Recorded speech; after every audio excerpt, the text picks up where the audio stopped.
Buenos días, tardes o noches, soy Paula Martínez y os voy a explicar la metodología activa, colaborativa y creativa para promover el proceso de enseñanza-aprendizaje en el aula, a través de un organizador del contenido en mapas conceptuales. Y la herramienta utilizada para la creación de esta es el CMAP Tools. Bien, los contenidos que voy a explicar en esta presentación son los siguientes. En primer lugar, el contexto y la propuesta. En segundo lugar, los recursos necesarios para llevar a cabo esta. El procedimiento que se seguirá en el aula para el alumnado. Las competencias que esta otorgará tanto al alumnado como al profesorado. Las dificultades y ventajas que podemos encontrar. Y por último, la conclusión.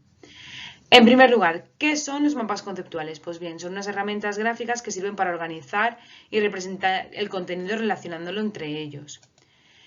¿Cómo? Pues como he dicho, se relacionan entre ellos mediante enlaces cruzados, que son estas flechas negras, ¿vale? Y se apoyan en elementos específicos para aclarar su significado, es decir, pondremos el contenido en estas formas geométricas, pueden ser cualquiera, y mediante flechas, pudiendo escribir encima de ellas unas pequeñas palabras para poder aclarar. Y la mejor manera de explicar qué son los mapas conceptuales es a través de un mapa conceptual. Entonces, ¿para qué sirve un mapa conceptual? Bien, pues como dice aquí, para representar gráficamente el contenido de un texto, es decir, de un texto que tendremos toda la teoría lo representaremos mediante un mapa conceptual.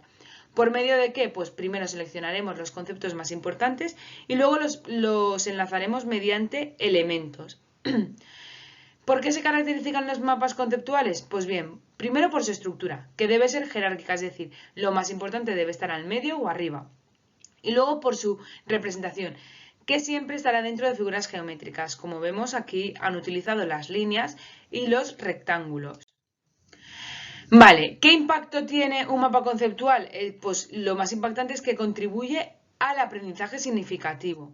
¿Por qué? Porque funciona como un tipo de andamio, lo que es llamado scaffold, que sirve para organizar y estructurar la información en la memoria a largo plazo, porque aunque tenga muy poca información, es muy visual y se va a quedar en la memoria del niño, en la memoria del alumnado, ¿vale? Que es una memoria de trabajo, es decir, tiene una capacidad limitada. ¿Qué vamos a hacer en esta propuesta? Pues vamos a crear un mapa conceptual del proceso tecnológico a través de la herramienta CMAP Tools, como por ejemplo este que vemos aquí, ¿vale? Que han sido creados por unos alumnos que tengo en tercero de la ESO. Los recursos necesarios para elaborar esta propuesta serán los siguientes. Primero, ¿qué tipo de aula va a ser? La aula va a ser de informática. Como podemos ver, ¿vale? La distribución de las mesas estará encarada hacia un proyector, que es donde el profesorado explicará toda la propuesta, ¿vale? Y irá explicándole y ayudándole a los alumnos, ¿vale? Y a las alumnas, a través de este programa, el CMAP Tools, que es gratuito y se puede descargar en su página web. El procedimiento para desarrollar la propuesta será el siguiente. Primero, cómo elaborar un mapa conceptual tiene una estructura jerárquica, el orden será, primero, los conceptos más generales e inclusivos irán en la parte superior y por último los específicos y menos inclusivos irán en las partes inferiores.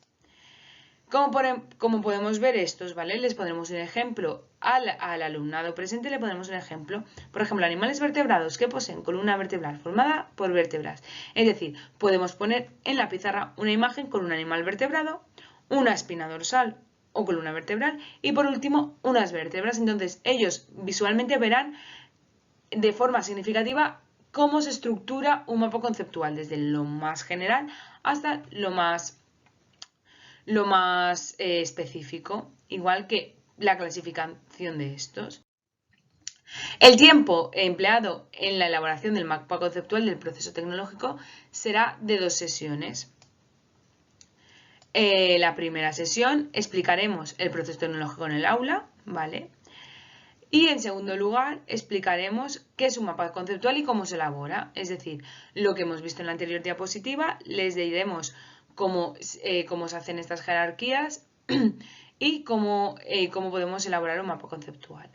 En la siguiente sesión, será la sesión 3, explicaremos primero cómo funciona el CMAP Tools, ¿vale? Y realizaremos un ejemplo muy rápido y muy sencillo, como que puede ser un animal mamífero, como el que hemos visto antes, ¿vale? Pero nada, 3 jerarquías.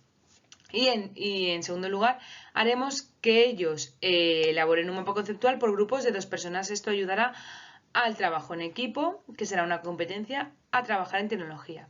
Y aquí podemos ver un ejemplo del mapa conceptual que elaborarían ellos, ¿vale? Con más o menos detalle, pues bueno, pondrían, la tecnología pretende la construcción de la producción, todo esto iremos, ya que ellos tendrán una teoría. Primero lo que haremos es, en primera sesión, subrayar esa teoría y intentar que ellos entiendan qué es lo más importante y hacia dónde va, y que luego elaboren ellos el mapa conceptual en el aula.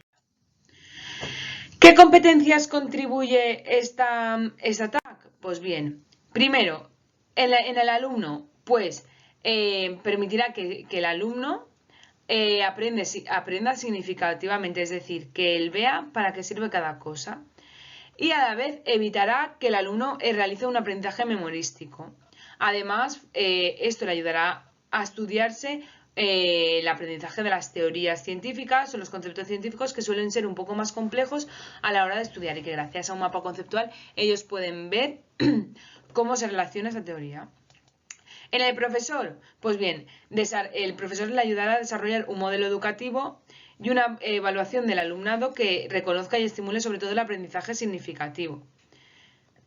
Centrándonos en el alumnado, incidiremos mucho en la taxonomía de Bloom, ya que explicará sobre todo las partes altas del conocimiento, ya que ayudará tanto metacognitivamente como la creación. Entonces, es como que va pasando por todos los escalfones. Es decir, primero recordará, después entenderá lo que está estudiando, lo aplicará, lo analizará, lo evaluará y por último creará un mapa conceptual del proceso tecnológico. ¿Qué dificultades y ventajas podemos encontrar? Pues bien, en primer lugar veremos las ventajas, que es, esto enfatizará a que ellos aprendan una disciplina de forma conceptual, es decir, que la materia que vayan aprendiendo sea de una forma jerárquica y conceptual. Y, como he dicho, la presentación jerárquica de los conceptos facilitará el aprendizaje que ellos obtengan, es decir, al ver de una manera más gráfica el tema podrán tener un aprendizaje mucho más rápido y más conceptual, porque visualmente proporcionará un listado o encuadrará todo lo que ellos han visto en el tema. Y las desventajas que tiene este sistema, por desgracia, son las siguientes: que si el mapa, ellos no han entendido lo que han estado elaborando en el mapa, no les servirá para nada. Algunos mapas con mucho texto pueden ser complejos y confusos para ellos, y que pasará que dificultará el aprendizaje y la retención de los conceptos. Y sobre todo, y la peor para nosotros, es que el alumno tiene que tener la habilidad para poder hacer estos mapas conceptuales. Deberemos trabajar con ellos la habilidad de saber retener la información a través de ellos y sobre todo de saber crearlos, de saber cómo jerárquicamente se evalúan y cómo tienen primero que todo viene de una cosa. Entonces ellos tendrán que analizar el texto que están leyendo y ponerle una jerarquía a este texto. Esto es lo más difícil que podemos encontrar en el mapa conceptual. Bien, las conclusiones de este tema son las siguientes. Sobre todo, que nos quede claro que los mapas conceptuales son una herramienta gráfica para organizar el contenido y representar el conocimiento, que sirven para contribuir a un aprendizaje significativo del alumnado, que el único recurso, y esto nos facilita mucho esto, es que necesitamos un aula de informática con el programa instalado gratuito CMapTools. Las ventajas más importantes es que tiene una estructura conceptual y una visión integrada de todo el tema, y para mí la desventaja principal es que tiene que tener una habilidad del alumno para no ser influido por el profesor. Y muchas gracias, hasta aquí hemos llegado, espero que os sirva el contenido y que lo apliquéis en vuestra aula.